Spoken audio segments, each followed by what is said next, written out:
What's cracking, y'all? You are now watching Boo TV. Appreciate you for stopping in. Like, comment, subscribe, hit the bell, stay notified, and let's get into the topic for today. What's cracking, y'all? Back with another one from the amazing content creator, SKAP Attack. Go check out SKAP Attack's channel. Link to the original video right here in the description of this one. You can find it. I originally found SKAP Attack through his Kobe Bryant and LeBron James content. And I've noticed over the last couple of months, he's always done other things as well, but he's been doing more 80s basketball content lately and other things. So that makes me real happy to see. So SKAP back with some more Michael Jordan justice and truth. Michael Jordan's world, how one man owned the 90s. And boy, did Michael Jordan own the 90s. 6 championships in 6 years played. 6 and some change if you consider the return where they got bounced by the Orlando Magic. I wouldn't even call that. I wouldn't even be 6.5. He barely played going into the playoffs. So 6 championships, roughly 6 years played in that decade, with the Houston Rockets snagging 2 in the middle of the three-peat. Tim Duncan and the San Antonio Spurs. Tim Duncan, David Robinson, Popovich, and the San Antonio Spurs capturing the last one of the decade. But, the loss in the 90s, obviously he didn't play the whole season. On the comeback, he wasn't quite himself, but he came back with a vengeance the next year. MJ, man. Anyway, let's get into it. The GOAT, greatest player of all time. A debate which has been percolating around various NBA hot stoves for the better part of 60 years. And generally the individuals who owned each decade, beginning in the 1960s and running all the way until today, are the players most commonly found in these top 10 conversations and GOAT debates. But who are the GOATs of each decade, and how thoroughly did they dominate their specific eras? In most cases, many if not all decades are up for some kind of debate. Was it the individual dominance of Wilt, or the leadership and winning of Russell that ruled the 1960s? And while Kareem was the greatest individual of the 70s, he hardly produced a stranglehold on the league, winning only 2 titles in that 10-year span that were separated by 9 years in between. While the 80s were a pure coin toss between Bird and Magic, and even more recent decades lacked the separation many may think. In really only one obvious case can you say a player declaratively and singularly owned an entire decade. Not surprisingly, that player was Michael Jordan, and that decade was that of the 1990s. While Jordan predictably did not distance himself from a stat accrual standpoint here, as his 15,261 total points scored during this 10-year span doesn't even rank in the top 15 all-time for highest scoring decades. In fact, it isn't even the highest total of that decade, as Karl Malone scored well over 5,000 more points than Jordan during the 90s. And during that 10-year span, few filled up a stat sheet like the mailman, delivering per-game averages of 27 points, 11 rebounds, 4 assists, 1.5 steals, and 1 block per night for this decade. Malone was named an All-Star every season of the 90s, while being named first-team All-NBA 9 times, with 1 second-team All-NBA selection sprinkled in, and adding 3 first-team defensive selections as well. Malone did all of this while missing only 3 total games during the entire decade, producing a resume that should place him at the very top of any GOAT list, not just the 90s. However, there was one all-important thing noticeably absent from Malone's resume during not only this decade of the 90s, but for his entire NBA career. Yes, of course, Malone failed to capture even a single NBA title during this 10-year span. And of course, the 90s ushered in the golden era of the big man, as joining Malone was Shaquille O'Neal, David Robinson, Patrick Ewing, all rising to prominence in the late 80s through 90s. All of these players to this day a fixture in NBA all-time top 50 to 75 rankings. But there was one legend right in the middle of it all that was arguably better than them all, even if he was only a dream. And while Hakeem Olajuwon's true prime ended before the decade of the 90s concluded, he produced arguably the best playoff run in NBA history, beginning with the 1993-94 season. A season where he was first-team All-NBA, first-team All-NBA defense, league MVP, and defensive player of the year, while winning the championship and being named finals MVP. The list of other players to accomplish that in one season includes nobody. In the playoffs that season, he beat the 47-win Portland Trailblazers in the first round, led by Clyde Drexler. In the second round, it was the 56-win Phoenix Suns, led by Charles Barkley. And into the Western Conference Finals, it was the Stockton and Malone Utah Jazz, before beating the Patrick Ewing Knicks in the finals. Houston's second best player on this team was Otis Thorpe, who averaged 14 points per game and made one career All-Star appearance in his 19-year career. Simply put, this is one of the most ludicrous playoff runs ever when factoring in the competition and his supporting cast. And after the Houston Rockets would win only 47 games the following season and finish as just the 6th seed in the Western Conference playoffs, Hakeem would go full-on legend in the 1995 playoffs, beating the 60-win Stockton and two-time league MVP Karl Malone Utah Jazz in the first round. Yes, a 60-win opponent in round one. And in the second round, it was the 59-win former league MVP Charles Barkley's Suns, before getting into the Western Conference Finals and facing off with the 62-win San Antonio Spurs, led by that season's league MVP David Robinson. Once Hakeem cleared these hurdles, waiting for him in the NBA Finals was future league MVP Shaquille O'Neal, and Hakeem would dominate this Magic team and Shaquille O'Neal in the NBA Finals, sweeping them 4 games to none.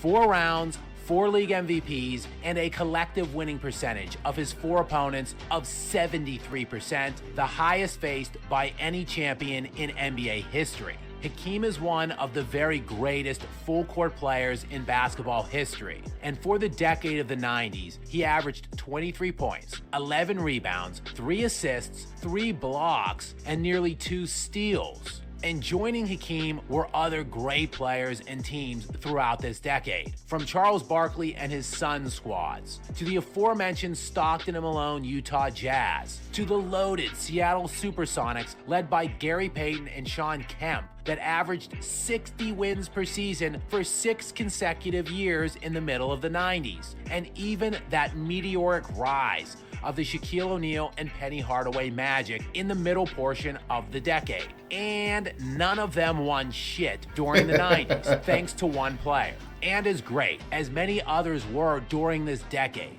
anything they accomplished during the 90s pales in comparison to the one and only Michael Jordan. Yes, he didn't lead this decade in total points scored, but that is, of course, because Jordan played only 6 full seasons of the 10 years within this decade, retiring for the entirety of the 1993-94 season and the vast majority of the 94-95 season, before retiring again at the end of the 97-98 season and sitting out the last 2 years of the 90s. But during the 6 full seasons he played, Jordan led the decade in points per game at 30.3, which is over 3.5 points per game more than Karl Malone during this decade, while being named All-NBA First Team and First Team Defense all 6 years. So Jordan was the best player at his position on both sides of the floor for the 90s, while scoring at a substantially higher rate than anyone else, leading the league in scoring all 6 years.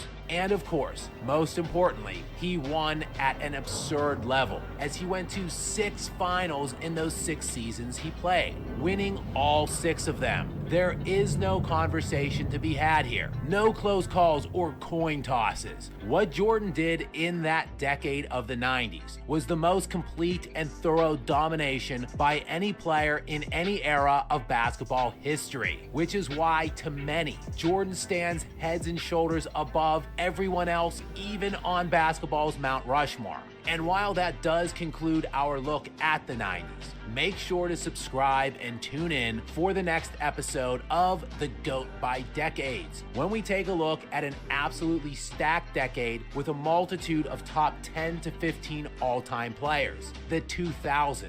Until next time. So I know I said 6 seasons, and SKAP Attack said 6 seasons as well, and it depends how you look at 1990, but that season started in 89, so 89-90. However you want to look at that year. If you want to count that one, because it rolled a couple months into the 90s, then that would be 7 years. But starting in the 90s, when the season started in the 90s, that would make it 6 years. But however you look at it. But yeah, it's crazy because, man, Michael Jordan prevented, like, we look at the 90s and it's like a lot of people really didn't win in the 90s. And it's like, that's because there's a guy called Michael Jordan that stopped a lot of greats from winning. Like, there were a lot of amazing players in that decade that didn't get a sniff of a championship, and coming out the Eastern Conference wouldn't get a sniff of the finals because of Michael Jordan and the Chicago Bulls had a stranglehold on that decade.